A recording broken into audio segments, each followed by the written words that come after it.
ഈ കൊള്ളിക്കറി എന്ന് പറയുമ്പോൾ എനിക്കൊരു നൊസ്റ്റാൾജി. ഒരു 10-15 വർഷം മുമ്പ് നടത്തറ ഹൈവേയിലുള്ള ഒരു കടയിൽ നിന്ന് നമ്മൾ രാവിലെ ബ്രേക്ക്ഫാസ്റ്റ് കഴിക്കേണ്ട ഒരു സാഹചര്യം വന്നു. അവിടെ നിന്ന് ഇഡ്ഡലിയും കൊള്ളിയും കേട്ടോ. ഇഡ്ഡലി കൊള്ളി എന്നൊക്കെ പറഞ്ഞാൽ നമ്മുടെ തൃശ്ശൂർക്കാരുടെ ഒരു പ്രധാനപ്പെട്ട മെനു ആണ്.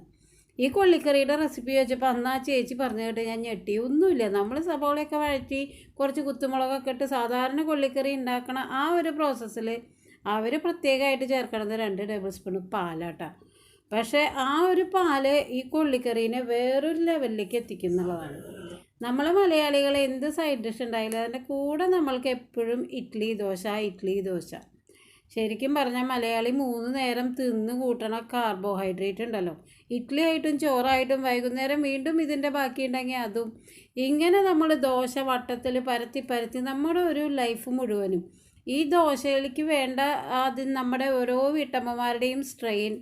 വൈകുന്നേരം ഏത് സിനിമാ തിയേറ്ററിലോ എവിടെയെങ്കിലും സമാധാനമായിട്ട് പോയിരുന്നാലും അയ്യോ വെള്ളത്തിലിട്ടോ, അരി ഉഴുന്നും വെള്ളത്തിലിട്ടോ എന്നൊക്കെ പറഞ്ഞ് പരിതപിക്കുന്ന അല്ലെങ്കിൽ ആവലാതിപ്പെടുന്ന ഒരുപാട് വീട്ടമ്മമാരുണ്ട്. രാവിലെ എണീറ്റ് കഴിഞ്ഞാൽ ബ്രെഡ് ടോസ്റ്റ് അല്ലെങ്കിൽ ജാം ഇതൊന്നും നമ്മൾക്ക് പിടിക്കില്ല അല്ലേ? സത്യം പറഞ്ഞാൽ ഈ പറയുന്ന ഞാനും ഇങ്ങനെയൊക്കെ തന്നെയാണ് കേട്ടോ. ഇവിടെയും എല്ലാവരും രാവിലെ എണീറ്റ ദോശ ഇഡ്ഡലി കാര്യമായിട്ട് കഴിക്കണം, ഹെവി ആയിട്ടുള്ള തീറ്റ. ഇത് 3 നേരവും ഇങ്ങനെ മാക്സിമം പോയാൽ പിന്നെ ഒരു ചപ്പാത്തി അല്ലെങ്കിൽ വല്ല അപ്പം, പുട്ട്, ഇടിയപ്പം ഇതും ഈ അരി തന്നെയാണല്ലോ. അപ്പോൾ ഇങ്ങനെ നമ്മളുടെ കുടുംബത്തിൻ്റെ ആരോഗ്യത്തെ പറ്റി ഓർത്തിട്ട് എന്നും ഇഡ്ഡലിയും അല്ലെങ്കിൽ ഉഴുന്നും അരിയും വെള്ളത്തിലിടുമ്പോൾ ഞാൻ വിചാരിക്കും ദൈവമേ ഇതിൽ എന്തെങ്കിലും ഒരു മാറ്റം വേണമല്ലോ. അപ്പം എന്നാൽ പിന്നെ കുറച്ച് നാരുകൾ ചേർന്നിട്ടുള്ള നല്ലൊരു ഇഡ്ഡലി ആയാലോ. നമ്മളുടെ റാഗീനെ തന്നെ മാറ്റി പിടിക്കുക എന്നല്ലാതെ. അപ്പോൾ എന്നും ഇപ്പോൾ ദോശ ഇഡ്ഡലി ഇപ്പോൾ ഒരു 2 വർഷമായിട്ട് ദോശ ഇഡ്ഡലി ഇടുമ്പോൾ അതിലൊരു പിടി റാഗി ഇടുക എന്നുള്ളത് നമ്മളുടെ ഒരു സ്ഥിരം ശീലമായി. റാഗി കഴിഞ്ഞ ദിവസം വന്ന് ദോശ ഇഡ്ഡലി കഴിക്കാൻ തന്നെ ബുദ്ധിമുട്ടാണ്.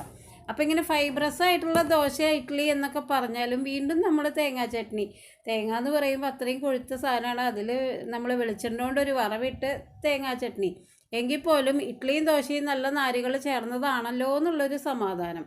പിന്നെ ഇതൊക്കെ ജീവിതത്തിൻ്റെ ഒരു ഭാഗമാണ്. ഇതില്ലാതെ വീട്ടുകാർക്ക് സന്തോഷം ഉണ്ടാവില്ല എന്ന് പറയുമ്പോൾ ഒരു വീട്ടമ്മയ്ക്ക് വേണ്ടി അവർ ബ്രെഡും ടോസ്റ്റും എങ്ങനെയുള്ള യൂറോപ്യൻ ബ്രേക്ക്ഫാസ്റ്റിലേക്കൊന്നും മാറാൻ ഉദ്ദേശമില്ല എന്ന് പറയുമ്പോൾ പിന്നെ നമ്മൾക്ക് വേറെ വഴിയൊന്നുമില്ല. ഇതിങ്ങനെ കളർഫുള്ളായിട്ട് വിളമ്പുക, മുമ്പിലേക്ക് വെച്ച് കൊടുക്കുക.